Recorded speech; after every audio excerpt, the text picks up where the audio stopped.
我看这个字幕，看 Michael 啊，好几个 Lord 嘛，今天是吧？至少 Lord Green 算一个，然后 Sasson， 然后 Paul， 可以了，可以了，可以上了，我给你打招呼。那个 Stephen。Hello。Good morning, Lord Green. Haven't seen you for a while. Michael, good to see you. You're well? All of you well? Yeah, seems to me, Lord Green, you are talking from home. Okay. Michael, you are still in office or at your home? The office, just as you are, yes. No, it looks like a library behind you. It is. I'm in the library. Yes, very comfortable. Okay. Lonely, but very comfortable. Now, Ambassador, we'll get underway in just a moment if that's okay. Yeah, fine. What I need to do first is put us into broadcast mode to allow the audience to come online, and that will take a minute or so. But during that time, people will hear our conversation, so it's best, I guess, if we just remain quiet. I will then do the briefest of introductions and ask Stephen to introduce you formally, and then we'll hand over to you. Fine. That's okay. Go ahead. Gentlemen, so if you're ready, I'll put us on broadcast mode now. So my suggestion is we just give it a moment or two for the audience to gather, and then I'll introduce the event. So please. And you'll kick off, Michael, when. I will do so. I will kick off. I will formally launch things. So那个麦克，不，那个 speaker， 扬声器就。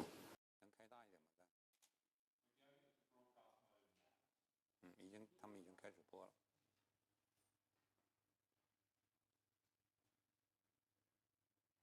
Hello everyone, it's Michael Lawrence here from Asia House. We're about to get underway, and it's going to give a moment for the attendees to join. It takes a minute or two for you to come through. At the moment we have 73, 75, 78, so the numbers are climbing rapidly. But as you can see, the Ambassador and Lord Green are on standby. So we'll give it 60 seconds and then I'll open the session. So please stand by, we'll be with you very shortly.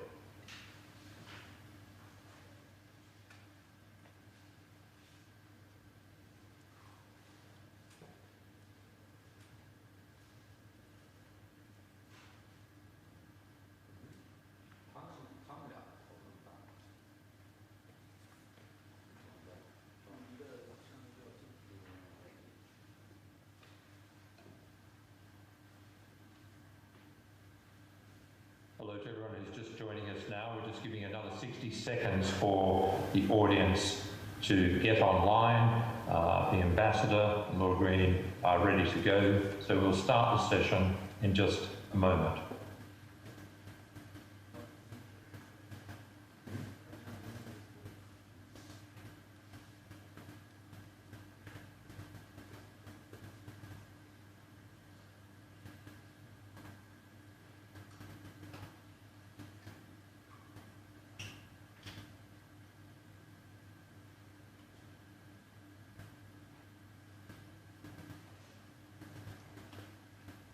Well, hello everyone. I'm Michael Lawrence. Welcome to this Asia House digital event. Very good to have you all here today. It's my great pleasure to welcome His Excellency Liu Xiaoming, China's ambassador to the UK. Ambassador, thank you very much indeed for joining us. My pleasure. The ambassador will be in conversation with Lord Stephen Green, the chairman of Asia House. Now, we last heard the ambassador and Stephen Green in conversation at Asia House in June of last year. The trade tensions between the US and China-UK relations were top of the agenda at that time. Well, today's conversation takes place as the world struggles with the COVID-19 crisis. China is coming back online, apparently now through the worst of the crisis. There have been no reported deaths from the virus for the 8th day in a row, and only 10 reported new cases. Ambassador Liu and Lord Green will discuss the global response to the pandemic and we'll consider the shape of the world as it emerges from the crisis. Now, in a moment, I'll hand over to Lord Green to formally welcome the ambassador to this session. Once they've completed their conversation, they're very pleased to take questions from you. Now, if you wish to ask a question at the appropriate time, please click on the hand wave icon at the bottom of your screen. I will bring you into the conversation when we open it up to the audience.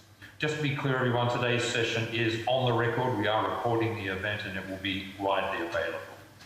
So with that, I would like to hand over to Lord Stephen Green to formally welcome the Ambassador. Michael, thank you. And Ambassador Liu, it's a great pleasure on behalf of Asia House to reiterate Michael's welcome. You're a regular visitor to Asia House. We've had many good conversations there before. Normally, I'm able to say to you, it's only a short walk from the embassy to Asia House. On this occasion, because of these strange and testing times that we live in, this is, of course, a virtual meeting, which means that we don't even have to walk from the embassy to Asia House. I have to say that I look forward to the occasion when we're able to return to business as normal and physically welcome you at the House. But we have an opportunity to take stock of these extraordinary times and their implications both for economics and for trade and for the global balance of relationships. And what I'd like to do is to invite you, Ambassador, to share your thoughts. You and I will have a short discussion on some of the key themes, and then we will, as Michael has said, invite questions from our audience. So, Ambassador Liu, if I may, over to you. Thank you. Lord Green, Michael, my lords, your excellencies and members of diplomatic corps, members of Asia House, ladies and gentlemen, good morning. Thank you, Lord Green, for your kind invitation and a warm introduction. You know, this is my 11th year as a Chinese ambassador to the UK. Just as Lord Green said, I visit Asia House many times. I'm no stranger to Asia House. But this is really the first time that I've joined you online. I do need to walk to you. As the world enters the third decade of 21st century, the outbreak of COVID-19 is posing unparalleled challenges to the mankind, striking an unprecedented blow to the world economy and having a profound impact on international landscape. In this battle, every country in the world is facing a severe test. How is China doing in this test? Today, I'd like to share with you my views by answering the following three questions. First, what does China's experience mean to the global response to COVID-19? Second, how will China continue to be an engine for world economic growth in the context of the pandemic? Third, why does China believe international solidarity and cooperation is the most effective weapon against the virus? Currently, COVID-19 continues ravaging the world, and the global response to this challenge is at a critical moment. China was the first country to report the virus, and also the first to have achieved preliminary but important success in containing the virus. I think China's efforts bear threefold significance to global response to this public health crisis. First, China has built a strong line of defense for global public health. In the early days of the outbreak, China acted responsively and quickly by adopting the most comprehensive, strict, and thorough measures of prevention and control in the interests of the Chinese people and the rest of the world.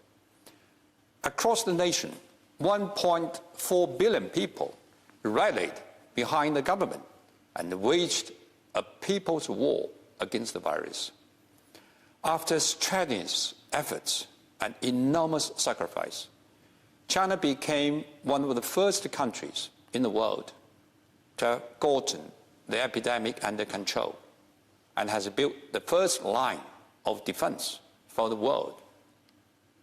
Second, China has accumulated valuable experience for the global response to the pandemic. In fighting its battle against the virus, China has always focused its efforts on the welfare of the people and relied fully on the support of the people. It has become the most salient Chinese experience in this battle. In a record short time, China established an all-dimensional and multi-layered network of prevention and control involving everyone from the central government to the local communities. The measures that China has taken are based on science. The principles of earlier diagnosis, earlier report, earlier quarantine, and earlier treatment have been followed, and they turned out to be very effective and successful. COVID-19 patients were admitted into designated hospitals with the best experts and sufficient resources for timely and tailored treatment. And both traditional Chinese medicine and Western medicines have been used to treat the patients. China attaches great importance to balancing counter-epidemic measures and ensuring economic and social progress. We've kept in mind both domestic and global impact when taking actions. Leaders of many countries have spoken highly of China's efforts and recognize that China's experience offers useful lessons to the world. Third, China has provided assistance to other countries in the spirit of solidarity. China has engaged actively in international cooperation in an open, transparent, and responsible manner to deal with the crisis. China notified the world about the outbreak without delay, acted quickly to identify and share the genetic sequence of the virus. At the same time, China has been sharing its experience of prevention, control, and treatment with other countries without reservation, and set up an online knowledge center which is open to all countries. China has donated $20 million to the WHO. Today, China announced a further donation of $30 million, which will be used on containing COVID-19 and bolstering the public health system in developing countries. China has sent 17 teams of medical experts to 15 countries. It has provided or is in the process of providing much needed medical supplies, including masks, protective gowns, testing kits, and ventilators to more than 150 countries and international organizations, including the UK. Despite the difficulties at home, China has been increasing its supply of pharmaceutical ingredients and medical and protective equipment and materials to the international market. The assistance from China has injected positive energy into the international response to COVID-19 and shore up international confidence in winning this battle against the virus. Now I would like to move on to the second part of my speech and talk about China's economy in the context of the outbreak. A few days ago, the IMF downgraded this year's growth expectations by a big margin, warning the impact of COVID-19 on the world economy might surpass that of the Great Depression of the 1920s. The outbreak has also taken its toll on China's economy and social undertaking. In the first quarter, China's GDP contracted by 6.8% year-on-year. In face of the unprecedented challenges and uncertainties, it is all the more important that we show up confidence and work hard to turn challenges into opportunities. I think we could draw confidence from the following three facts. First, China's economy will remain steady growth in the long term. This momentum has not changed and will not change. China has a solid economic foundation. As the world's second largest economy, China's GDP reached $14.4 trillion in 2019, 3.1 times compare that of 2008 during the international financial crisis, and 8.6 times compare with that of 2003 amid the SARS outbreak. China is the only country in the world that has all the industries under the United Nations classifications. With a population of 1.4 billion, including 900 million labor force and more than 400 million middle-income earners, China enjoys broad prospects for economic growth. China's economy has enormous potential for further growth. The per capita GDP has just crossed the $10,000 line, which is only 1/4 that of the UK and 1/6 that of the US. The urbanization rate only stands at 60%. As I said earlier, China attaches great importance to balancing counter-epidemic measures and economic and social progress. As of today, 99% of the major industrial companies have resumed operation. March manufacturing PMI increased by 16.3 percentage points over February. According to the latest IMF World Economic Outlook, China's economy will rebound in 2021, growing at 9.2%. Second, China's economy will pursue the high-quality development. This goal has not changed and will not change. We'll continue to follow the new development concept, press on with the supply-side structural reform, improve market-based allocation of production factors, and pursue high-quality growth through further reforms and opening up wider to the world. Measures have been taken to keep employment, financial market, foreign trade, investment, FDI, and expectations stable. On this basis, we've taken further steps to protect basic livelihood, market entities, food and energy security, stable industrial supply chains, and normal operation of the grassroots communities. All these efforts are aimed at ensuring overall economic growth and social stability. We have also taken measures to expand domestic demand and increase effective investment. The battle against this pandemic has also created new opportunities for development, such as stay-at-home economy and the cloud office.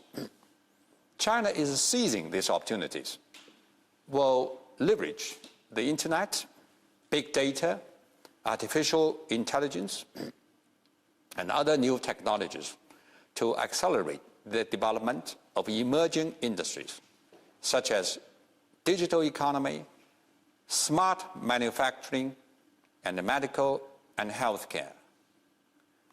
Efforts are also being made to transform and upgrade traditional industries, expand investment in strategic and emerging industries, and develop green economy. These efforts will ensure that China's economy remains on the track of high-quality growth. Third, China will continue to be the powerhouse and stabilizer for the world economy. Our commitment has not changed and will not change. China has been committed to opening its market wider to the world. Measures have been taken to increase market access, improve business environment, expand import, increase outbound investment, facilitate an impeded flow of goods around the world, and promote high-quality cooperation on the Belt and Road Initiative. The 127th China Import and Export Fair will take place online in June. This will be the first time that this longest-running trade event in China will be held online. In November, China will hold the third China International Import Expo. Both events, I believe, will increase huge opportunities for mutually beneficial trade and cooperation between countries of the world. China has also calling on international community to step up micro-policy coordination in order to stabilize the market, secure growth, protect well-being, and ensure the global supply chain in open, stable, to ensure the global supply chain is open, stable, and safe. On top of that, China is the factory of the world. Steady economic growth in China is a strong support for global recovery. Now I would like to move to the third part of my speech and talk about how the international community should work together to win the battle against the COVID-19. The question being asked or debated around the world today is this: has the pandemic united or divided the world? My answer to this question is this: the ongoing battle is a living proof that the countries of the world belong to one and the same community with a shared future. In the battle against the pandemic, cooperation is the most effective weapon if international community wants to claim final victory of the virus. First, we need global united action to win the battle. At the extraordinary G20 Leaders Summit last month, President Xi Jinping put forth 4 important proposals. First, we need to fight a global war. Second, we need to take international collective action. Third, we need to support international organizations in playing their active roles. Fourth, we need to enhance macroeconomic policy coordination. He also made a number of specific proposals regarding international intergovernmental cooperation, including joint R&D of drugs and vaccines, a G20 COVID-19 assistance initiative, and joint efforts to stabilize global industrial and supply chains. Second, we should enhance solidarity and shore up confidence. The virus does not respect borders or discriminate between races. In face of the crisis, blaming and scapegoating are futile. Arrogance and insolence will only poison the cooperation between countries. It is against the human conscience to deliberately put a virus label on a specific region, politicize public health issue, and stigmatize a specific country. Such a move will only drive a wedge between countries, undermine international cooperation, and harm the interest of all mankind. It is important that countries of the world reject ideological bias, put lives above everything else and form maximum synergy to bring the pandemic under control. First, we should uphold multilateralism and support international organizations in playing an active role. China has been committed to multilateralism. We've been working to strengthen and improve the global governance system with the UN at its core. Since the outbreak of COVID-19, the WHO has taken an objective, scientific, and just position and play an important role in coordinating and promoting international cooperation. This has won extensive recognition from the international community. Going forward, China will continue, as always, to support the WHO, including supporting its leadership in current battle against COVID-19. China will also work actively to strengthen cooperation on public health with the countries along the Belt and Road routes, and to join hands with them to build a Silk Road of public health. Fourth, we should promote inclusive cooperation in order to build an open world economy. There may be difficulties and headwinds, but they are no reason for us to stop cooperating in the open spirit or seek development through cooperation. Advocates of decoupling or scientific and technological blockade will only find themselves in self-imposed isolation, restriction, and retrogression. China will remain committed to reform and opening up, and enhance coordination of microeconomic policies with other countries. This includes taking all necessary measures to ensure the stability of global industrial and supply chains, promote trade and investment, liberalization and facilitation, and build an open world economy. Ladies and gentlemen, China and the UK are important partners in this battle against the virus. In a matter of 1 month, President Xi Jinping and Prime Minister Boris Johnson had 2 telephone conversations. This demonstrates the firm determination of our 2 countries to work together to meet the challenges of this public health crisis. At the moment, our 2 countries are sharing information and experience, conducting joint scientific research.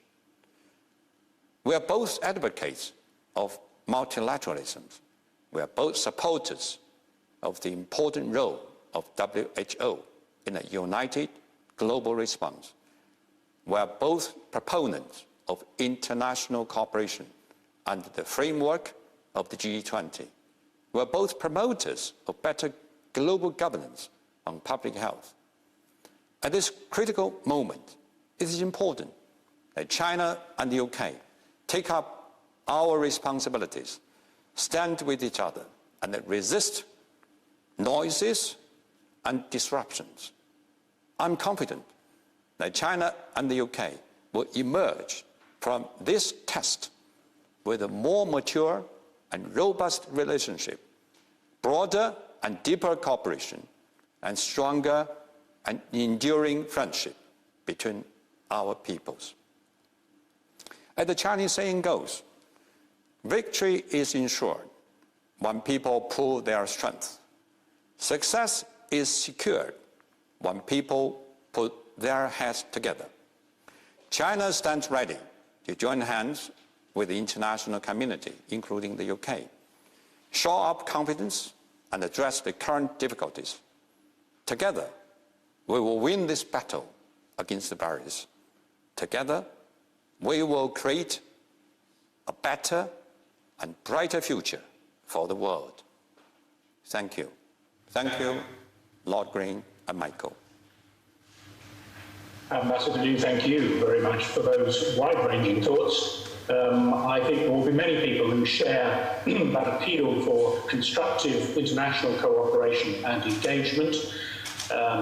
We face an extraordinary situation. This is an unprecedented unprecedented is a word that's becoming used extremely frequently, but this is unprecedented at least since the Second World War.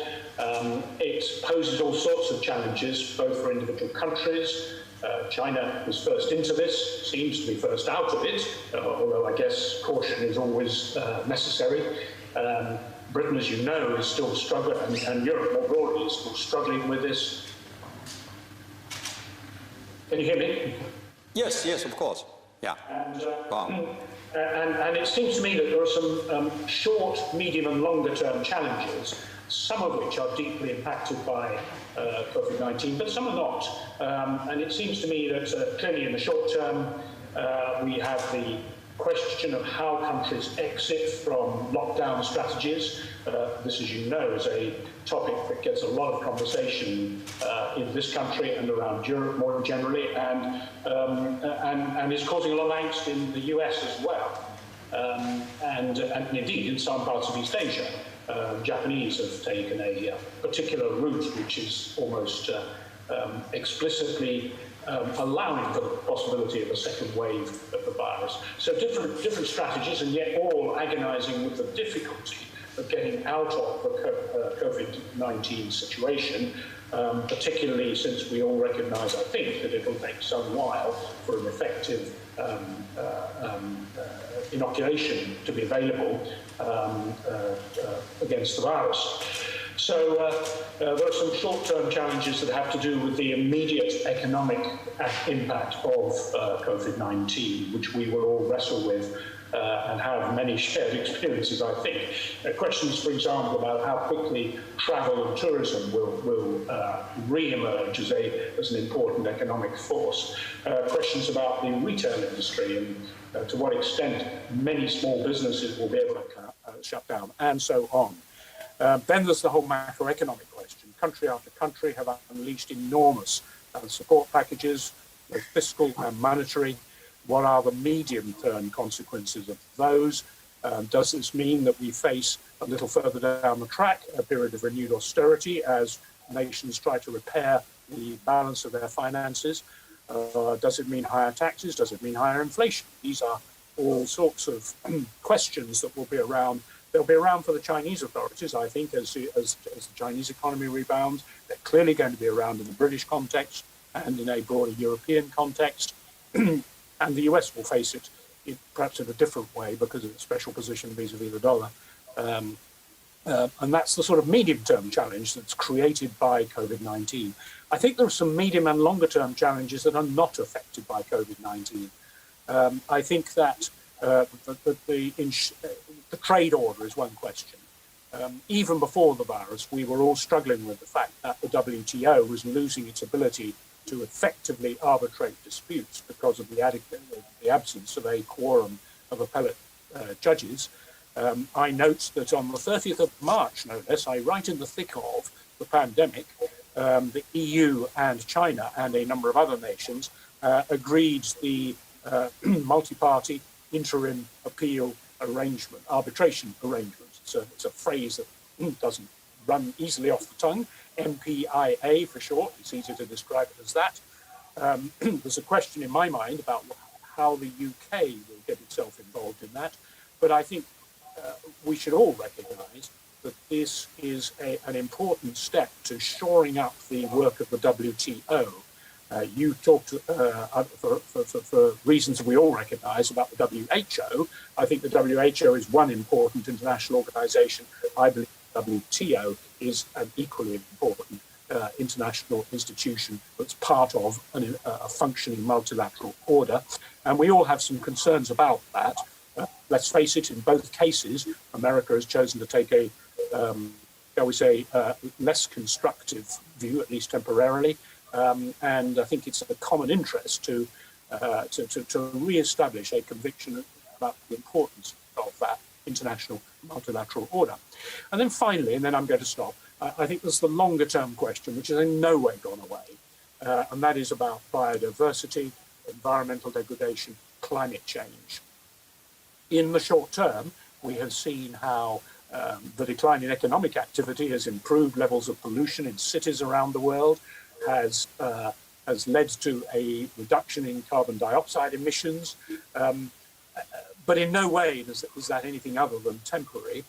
I believe that the continuing demographic pressure, the continuing pressure of urbanization, the continuing pressure of economic development means that we are going to continue to have to grapple with this fundamental longer-term challenge, and that COVID-19 in no way affects that.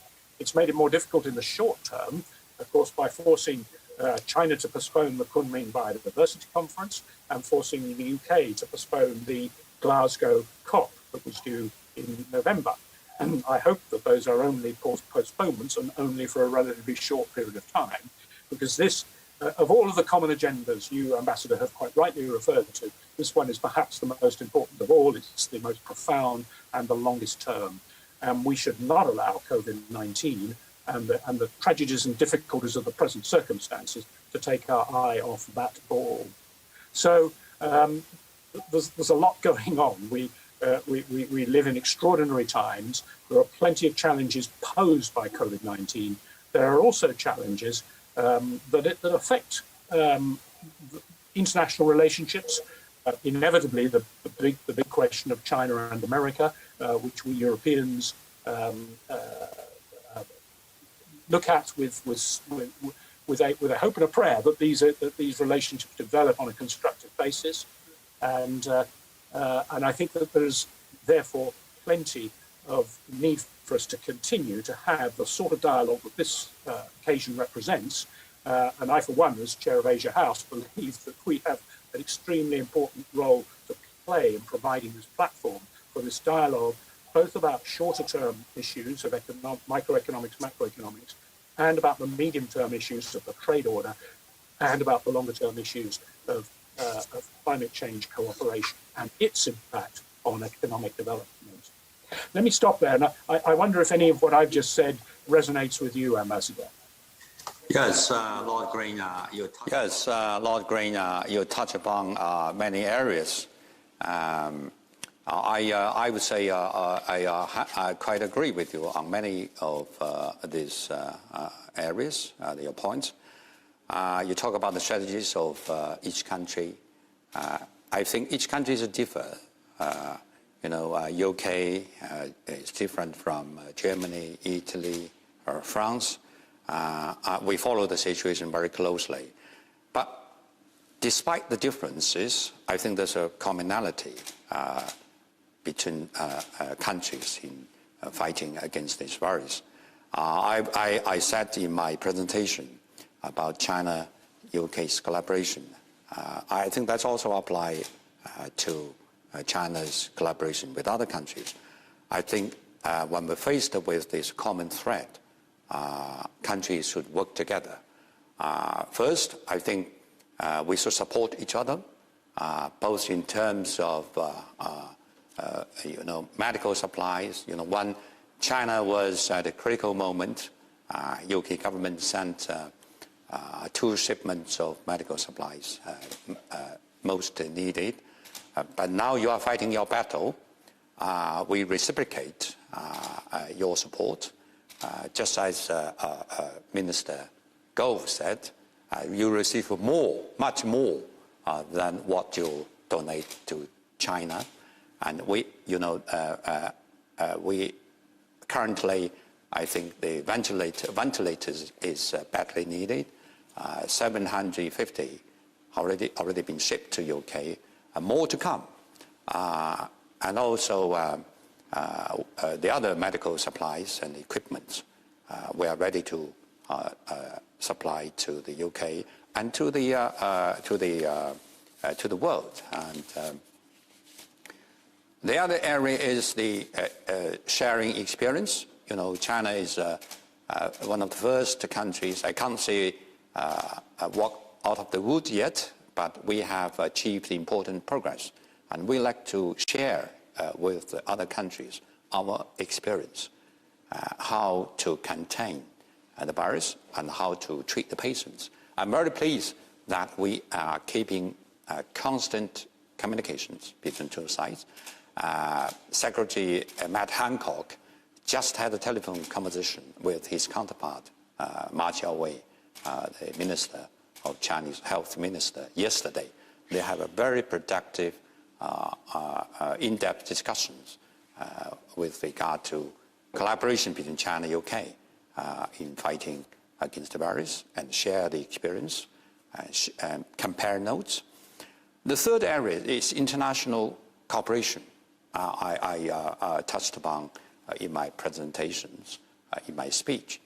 I'm very pleased that despite some,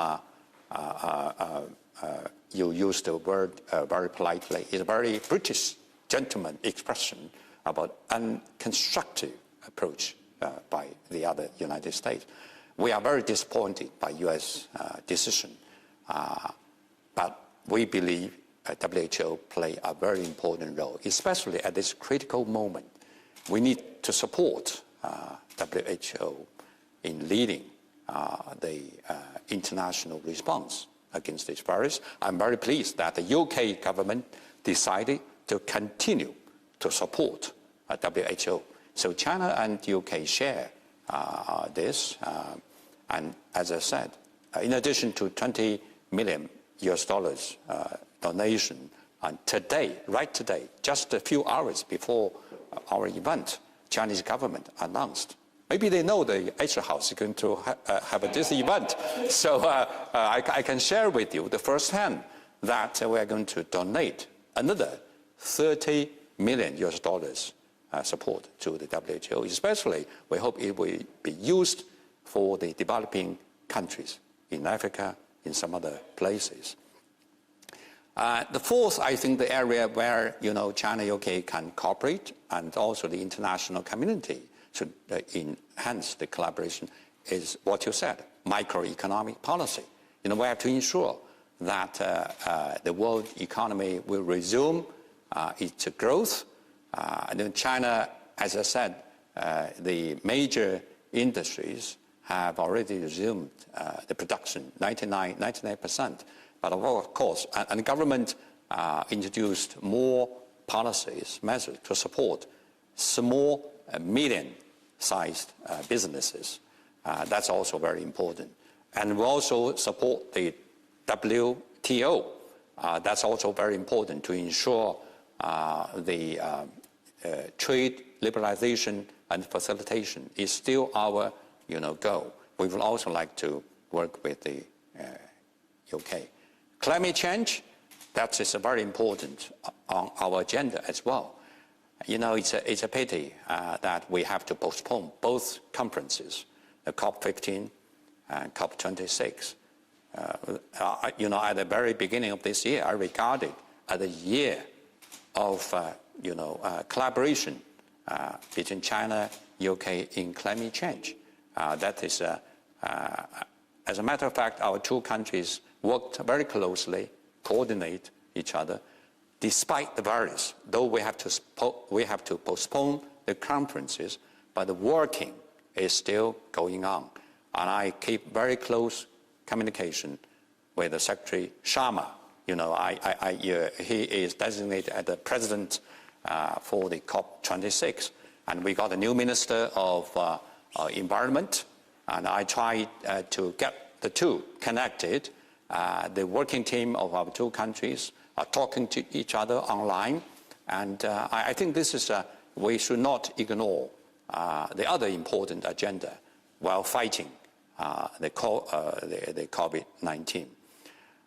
The other important issue is that when we are enhancing international collaboration, we also should, we're fighting against this virus.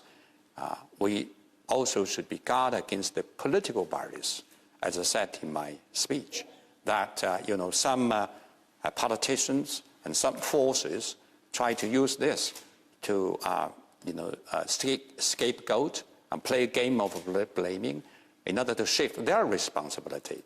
We call for the governments of countries to focus on fighting the virus, on protecting the lives of the people, rather than fighting each other, rather than undermining the international collaboration. That is also very important. So we are very disappointed and rejecting this so-called accusation by some of American politicians. We don't think this disinformation against China served the purpose of international response to this virus.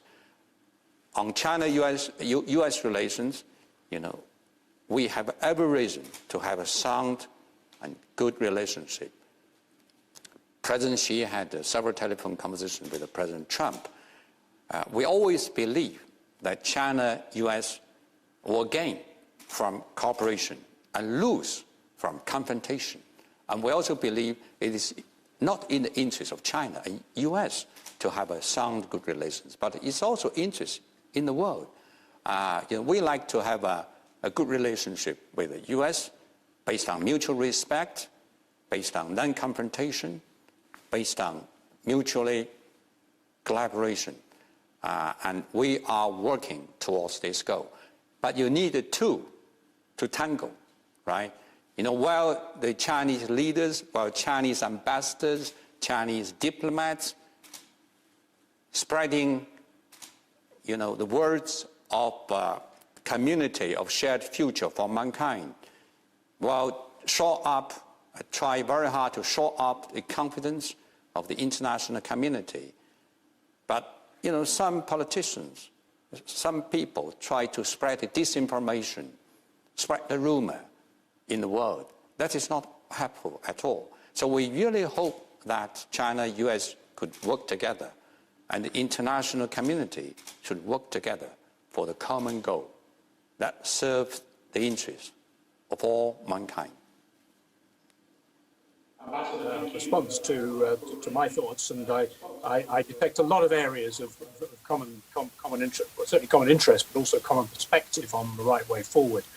Michael, I'm going to invite you to moderate some questions. I know that our audience wants to put some questions. We don't have too much time, but Michael, you kindly offered to moderate that for us.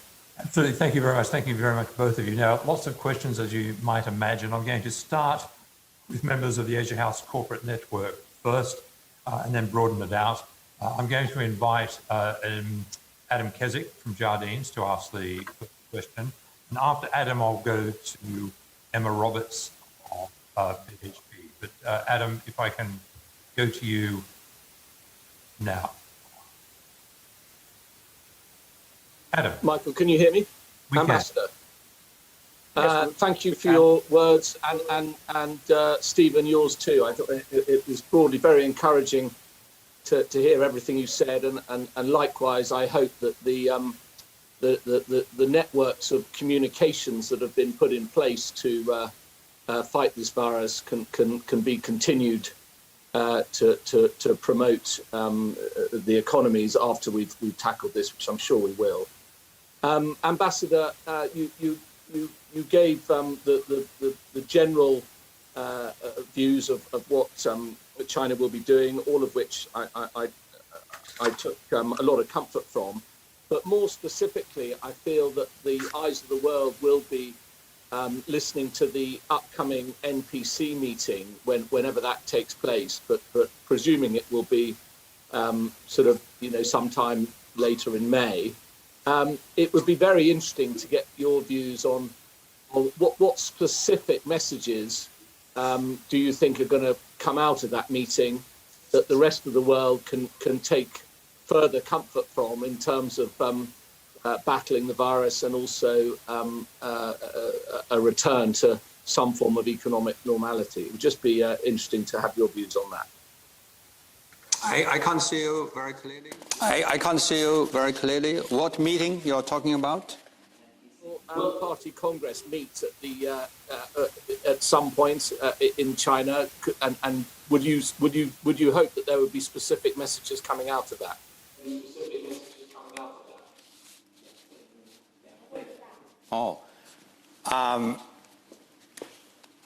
I think this too will be a very important, what we call it, the 2 sessions. It has been postponed. It will set policies and the guidance not only for the development of China for this year, I think it will draft the plan for what we call it the 14th five-year plan. So it will the significance of this session, 2 sessions, will go beyond this year.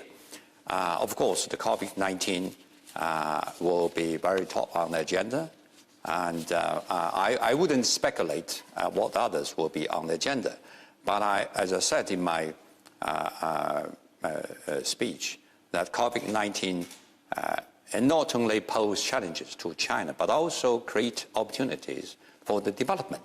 I think the delegates of both the National People's Congress, deputies, and also of the Political Consultative Conference, they will, focus on what are the new areas, what are the new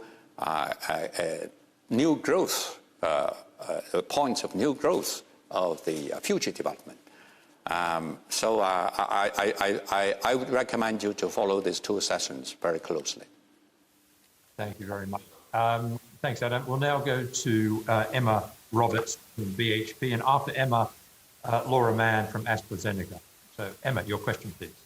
Thank you, Michael, and thank you, Mr. Ambassador and Lord Green and Asia House for holding this very useful and interesting discussion. Ambassador, it's very good to hear your summary of China's economy as it's moving out of the crisis, and BHP obviously has a very strong relationship with its Chinese customers and for its commodities. And so far, we've seen this demand sort of remain rather stable even during the sort of peak of the crisis within China. And BHP has been able to work with its customers to continue that supply.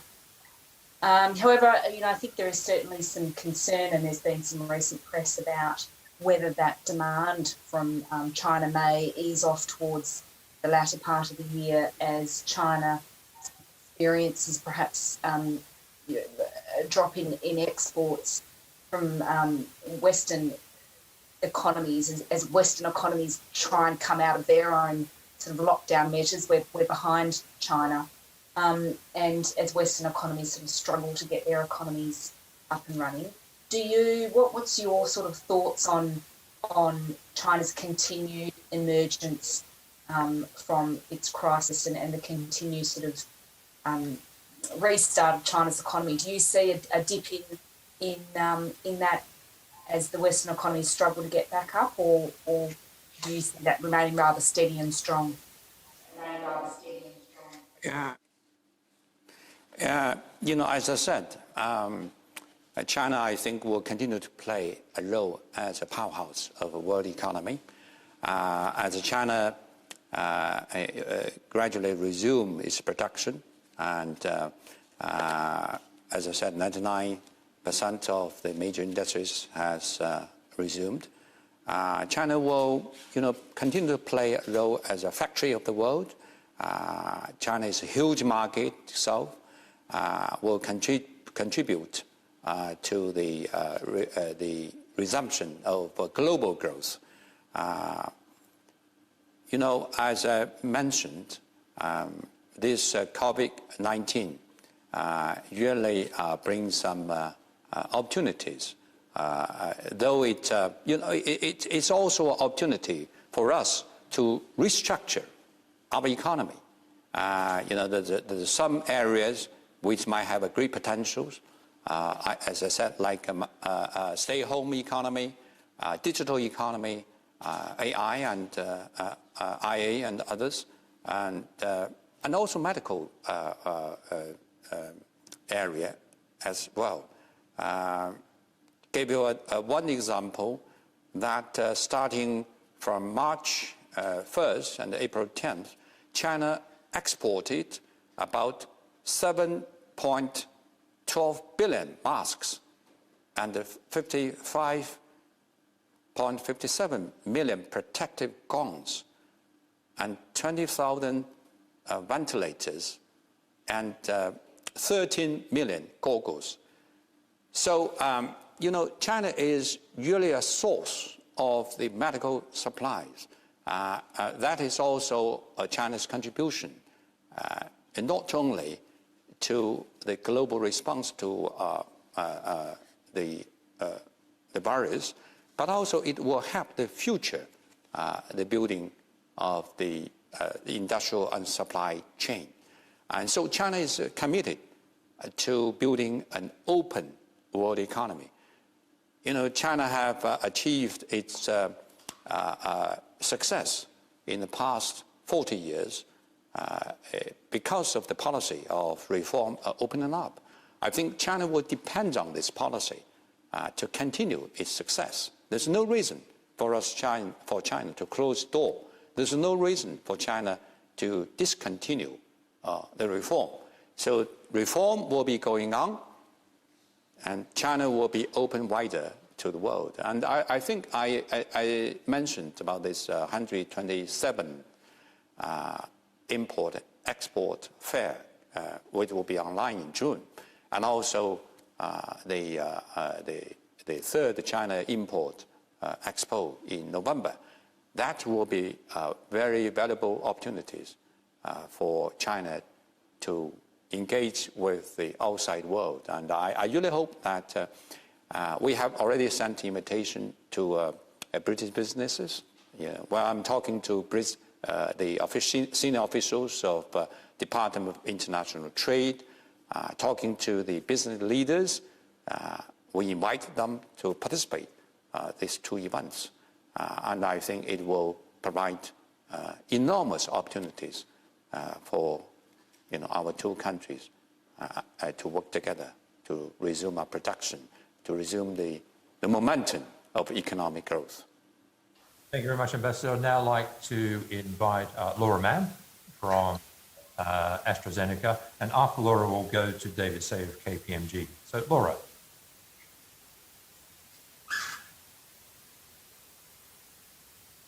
Laura, are you there? Yes, can you hear me? Yes, we can now. Excellent. Ambassador, thank you so much for your excellent remarks. AstraZeneca places very high value on the strength of our partnership with China before, during, and post-COVID. For example, with partnering with China, we've been able to donate 9 million masks around the world, the countries most in need, in partnership with the World Health Organization and World Economic Forum. I wondered, in terms of looking ahead, what do you see as the further opportunities to continue to strengthen the bilateral relationship between China and the UK, for example, in healthcare and with life sciences? As said early on, our two countries not only talking to each other on the very high level, President Xi and have two telephone conversations with Prime Minister Johnson in just a matter of 1 month. That was very rare. I've been here as ambassador for more than 10 years, and I've seen our top leaders have such intensive communications in such a short period of time. And not even on the on the ministerial level, we are having a very intensive communications. Our State Councillor Foreign Minister talking to Secretary Rob, Foreign Minister Wang, and Director Yang Jiechi talking to Mark Sedwell. And I here in London kept a very close contact with the ministers, with the secretaries. We compare notes, we share experiences. And also China-UK are working very closely on, vaccine. The scientists of our two countries working very closely. Imperial College, Oxford, Cambridge, working very closely with our counterparts, and we are making with our counterparts in China. While China's medical team was here, they have online discussions with the British experts, doctors. So we have a very intensive interactions with each other. In addition to supplying, medical equipment and supplies, vaccine is really the final decision, is the final solution to the battle, and a huge contribution to the battle against the virus. And both President Xi and Prime Minister Johnson expressed their support for the scientists of the two countries to work together on this very important area.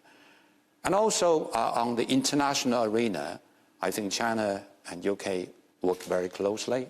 We're both supporters of multilateralism. We both supporter of WHO, WTO. Lord Green, he cares very much. We see UK as partners for China, and also on Belt and Road even. I think we are now working with the countries along the road to build Silk Road for public health. I think that is another area that China, UK can share experience, can work together. On climate change, as I said, China and UK are leaders, I would say, in the environmental protection. We're supposed to host COP15 and COP26. But we're still working it. It has been postponed. It's not cancelled. When all this is over, I think we'll have the two countries will host these two conferences. It will set the agenda. It will set direction for climate change, for environmental protection. So there's enormous opportunities between our two countries, and also the trade between. I think there's still great future for the trade between our two countries. Last year, the trading set a new record high and increased 7%, despite the downturn of a global growth of the trade. UK now is the third trading partner. China is the third export market for UK, and Chinese investment is also coming.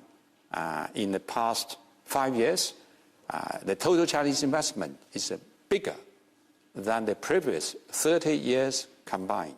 Now, UK is the #1 destination for Chinese investment. And Chinese businesses here are very active. A few days ago, I participated online the donation event by China Chamber of Commerce. And they donate ventilators, face masks, goggles, protective gowns to NHS. That shows their global vision and the sense of social responsibility. We encourage all these interactions between China and UK. Now I'm going to ask David Say to ask a question. There's a lot of interest from the media, so after David, I want to take a question from James Landale, the BBC, followed by Yolo David from CGTN. Thanks, Ambassador. Your people said we've got a few more minutes, so if you don't mind, we'll have those three questions and then wrap up. So, David. Thank you, Michael, and thank you, Ambassador. It's a joy to see you on this remarkable technology, and it's to that I want to address the question. You've said to me in the past that every challenge has an opportunity, and I do think that this remarkable technology allows us to have a much more direct and immediate dialogue with Chinese firms. I've certainly found, talking to clients in the UK, that I can bring my Chinese partners into a virtual meeting far more readily and far more acceptably than it's been in the past. And I think that's one of the changes the world is seeing, that virtual dialogue is becoming, we've proved it's workable, it's becoming utterly acceptable. And in the past, having a dialogue with Chinese firms and Chinese banks has always involved 20 hours on planes and the rest. I think one of the things coming out of this is the potential to accelerate dialogue between the UK and China across so many dimensions. And I just wondered if there are ways in which we can accelerate the facilitation of that and whether the embassy can play a role. Yes, I'm very pleased that. Yes, I'm very pleased that you are one of the beneficiaries of this new technology. Once you have Huawei participating in your 5G development, the speed and quality of these online meetings will be even better. I know that Prime Minister Johnson have a very ambitious plan to have a full coverage of the UK by 2025 by 5G. I think Huawei will be a big help on this. We encourage these online meetings, discussions. We do hope that not only the leaders of our two countries talking to each other, but also business leaders. I have several online meetings, as a matter of fact. This is Asia House is really advanced to have these online seminars. And very soon I will have another one with CBI, and then another one with the CBBC, China British Business Council. I already had one, British Chamber of Commerce in China. We have these real-time discussions. I think we benefit greatly from this technology. So I think it's very important. We should keep committed to free trade, to building a business-friendly environment. So UK is well known and has a prestige in keep free and open economy. That's very important. That's why UK can become a #1 destination of Chinese investment. I have a meeting with many Chinese business leaders. I said, why you are here? Comparing with other European countries. Why you put your money here? Why you come here for investment? And like Jingye, I just participated the acquisition of Jingye of British Steel. They told me they found the UK is very open, transparent, and both political leaders and business leaders, local leaders, local communities welcome foreign businesses. So they welcome Chinese business with open arms. That's the success. That's the secret of success of UK. So I do hope that this trend will be continued. It is really not only for the benefit of China-UK collaboration, it is also for the benefit of UK people. James Landale from the BBC first. Hello, good afternoon, Ambassador. Ambassador, you place great store by international cooperation. Will China, as a result, cooperate with any independent international investigation into the origins of this pandemic? Will China provide any investigators with full access to all the relevant data, locations, and witnesses? China has been open, transparent from the very beginning. We have invited the experts of WHO to come to China, and they visit not only Wuhan but also other cities, and they came up with a very extensive, comprehensive report about their study in China. I hear quite a lot of this speculation, disinformation about China is covering up and China is hiding something. This is not true. I do not know if you have read the report of WHO. Some people already have a prejudgment. Each time they hear the American politicians accusing China, criticizing China for hiding, for covering up, they just turn to them. But one Chinese spokesman spoke about the facts. I read very little coverage here in Western media. So this already had a prejudgment, the bias against China. That's the problem. I think that I would advise the media, including British media, to be balanced, to be objective. I'm not calling you to be friendly to China. just to be balanced. You know, while you are reporting, just like what the U.S. Secretary of State criticizing, so-called, stigmatizing China, you should also report what the counter-argument of China. You should also report the WHO, what their comment on it. So that's the problem. You know, when the media have this bias, they only report something they like to hear. They don't report what the other side of the story. So I've told you, and the Chinese government have been transparent, open, very quick.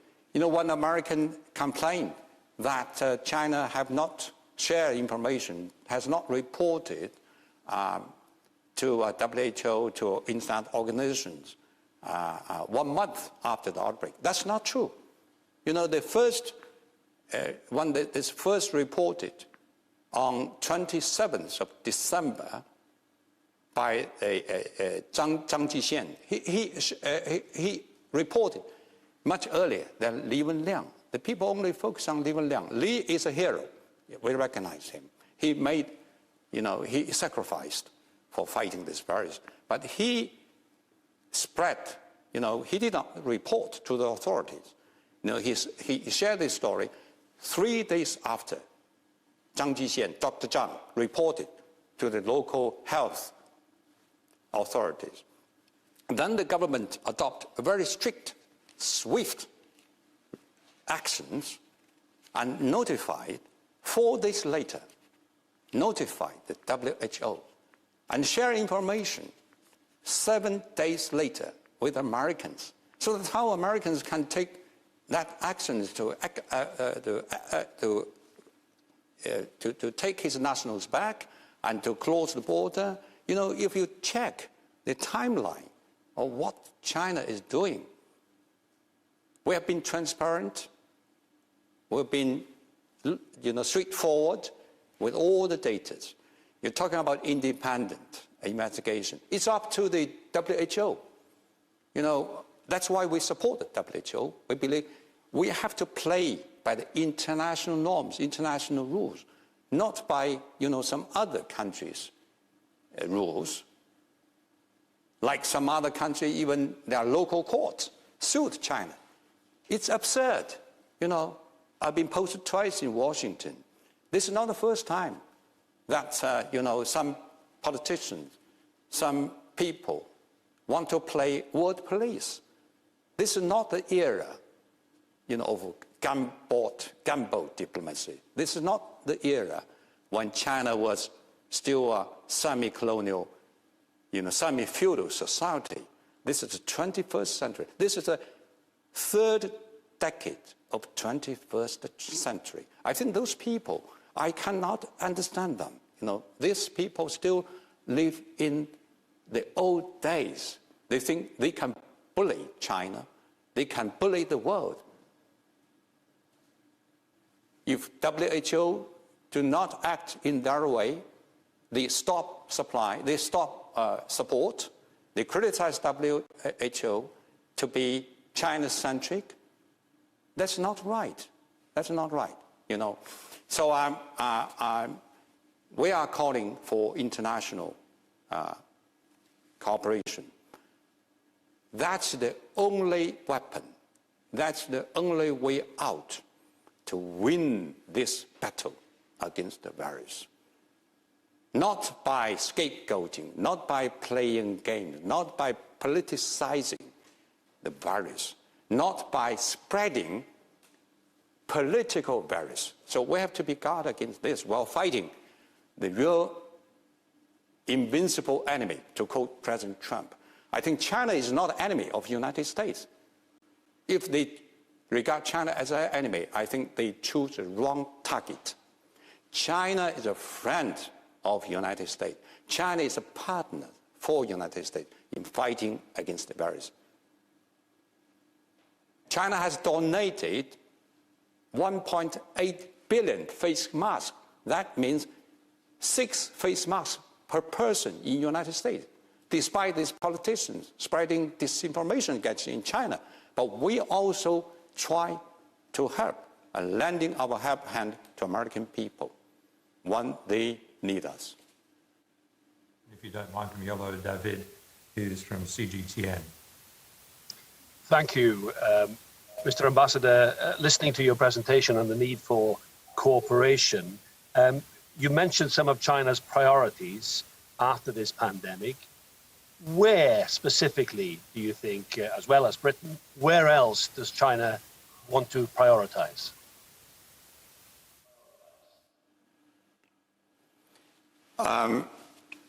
First we need to resume production.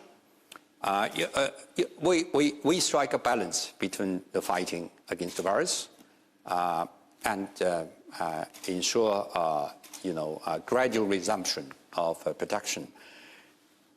So the social life, normal social order, normal life will return to normal, on the normal track. That is the top priorities. But of course, we also have to be guard against the recurrence of the virus, because the risk now is more about imported cases. The government adopt some measures to take care of the imported cases. We need to collaboration also from other countries to achieve our goal. And also we,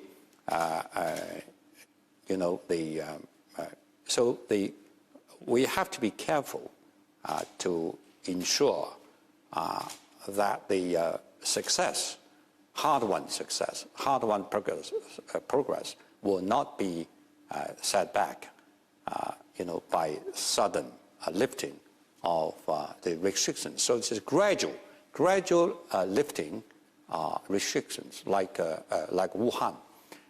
The outbound traffic has been, the ban on outbound traffic has been lifted, but there's still some restrictions on some part, some sectors. Schools have not yet fully resumed, but in some other places, schools, there are certain requirements.